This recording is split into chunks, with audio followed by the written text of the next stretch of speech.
Let me address each of the points that the defense has raised in their oral argument.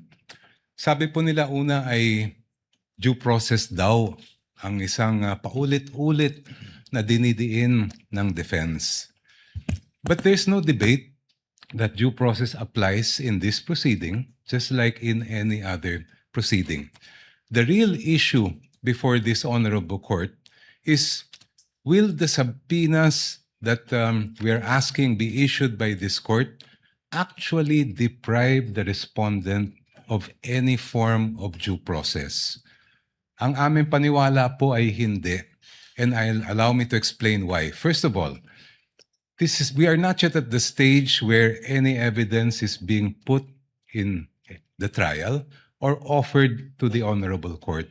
Nandito pa lang po tayo sa punto na kung maari bang ipaproduce natin itong mga dokumentong ito. The defense will have every opportunity to make objections if and when particular exhibits or documents are identified by a witness and offered in evidence.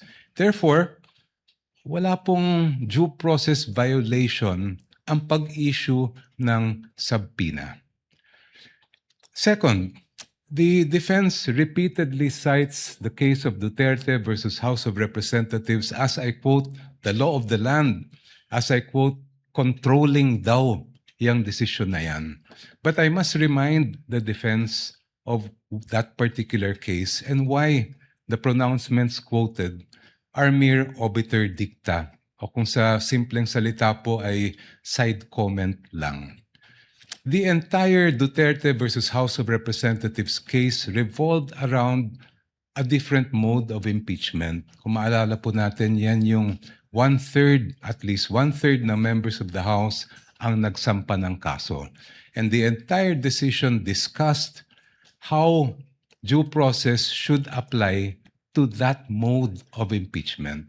Totoo, may sinabi ang Supreme Court tungkol sa mode na ginamit po ng Saballa and the Cabrera complaints. Pero hindi po yun ang issue sa kaso ni Duterte.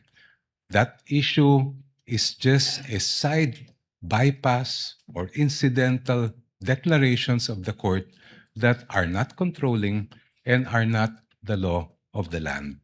And if you look mismo at the decision of the court, they expressly said, we are speaking of due process in relation to how these proceedings reached the Senate as an impeachment court, not this kind of procedure.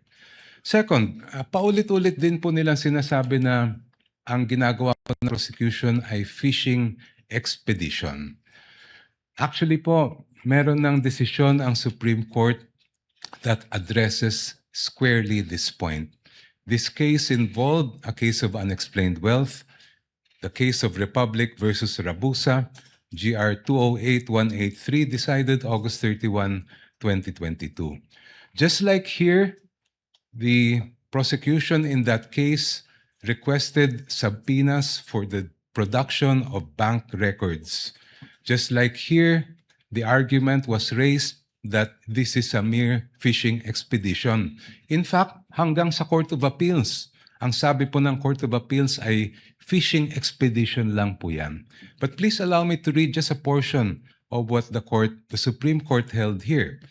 I quote, "The Court of Appeals resolved that the bank accounts of Rabusa et al. Were protected under Republic Act 1405, that is the Bank Secrecy Law, given the arbitrary demand to disclose the contents thereof.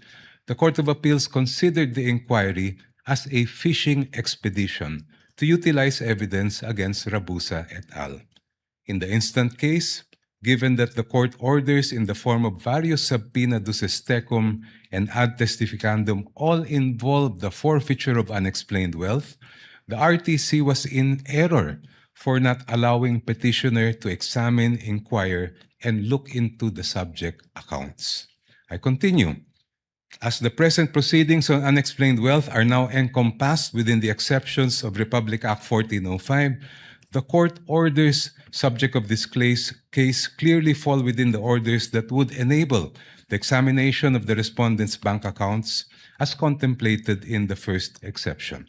Thus, it comes clear that this court cannot sustain the RTC's and Court of Appeals theory that there was no court order authorizing the examination of the bank accounts. On the contrary, records prove that the RTC issued several subpoena duces tecum and ad testificandum, which required certain persons to testify in open court and present documents which pertain to the existence and identity of the subject accounts and also to the accounts, the contents found therein. I just move forward. Given the existence and propriety of the subpoenas, the evidence procured through the same should have been duly considered by the lower courts. This court cannot agree with the Court of Appeals' supposition that the examination of the respondents' bank accounts was but a mere fishing expedition to pin liability on them.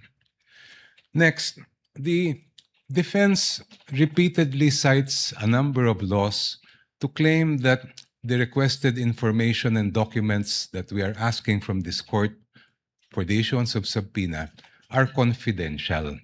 Sabi po nila, confidential daw ito sa ilalim ng Republic Act 1405. Sabi po nila, confidential daw ito sa ilalim ng Anti-Money Laundering Act, pati ang National Internal Revenue Code, pati ang Data Privacy Act ay confidential din. Pero kung titingnan po natin, klaro po at malinaw po sa amin ang batas at ang utos ng saligang batas sa impeachment court na ito. You have the sole exclusive power to determine an impeachable offense, and that includes the power to find out, ferret the entire truth, and make your decision on that basis. I will not dwell on the exception to Republic Act 1405, that's very clear. There's an exception for impeachment. Pero paano naman po yung sinasabi nilang Section 8A ng Anti-Money Laundering Law? If you read that law, particularly that provision, it clearly refers to prohibiting leaks by members of the Anti-Money Laundering Council. It never was intended to short-circuit the impeachment process or limit the powers of this honorable court to find out the truth. Ganon din po ang nakalagay sa ating National Internal Revenue Code. Sabi po ng defense, there's nothing that allows these documents to be made public. I cite Section 71, NIRC. After the assessment shall have been made, I'll just move forward. The returns, together with any corrections, shall be filed in the office of the commissioner, and I quote, and shall constitute public records and be open to inspection as such upon the order of the President. And in fact, during the Corona impeachment trial, the President at that time did order, and that is why this court admitted the BIR documents. Your Honors, madaling sabihin na confidential ang ilang impormasyon at dokumento. Madaling magturo ng batas. Pero ang hinahanap po ng impeachment court ngayon at sa mga susunod na araw, linggo at buwan ay ang katotohanan. At ang layunin ay makamit ang pananagutan. Confidentiality, Your Honor, should not be the prevailing principle in this proceeding. Hindi po confidential ang katotohanan. Maraming salamat po.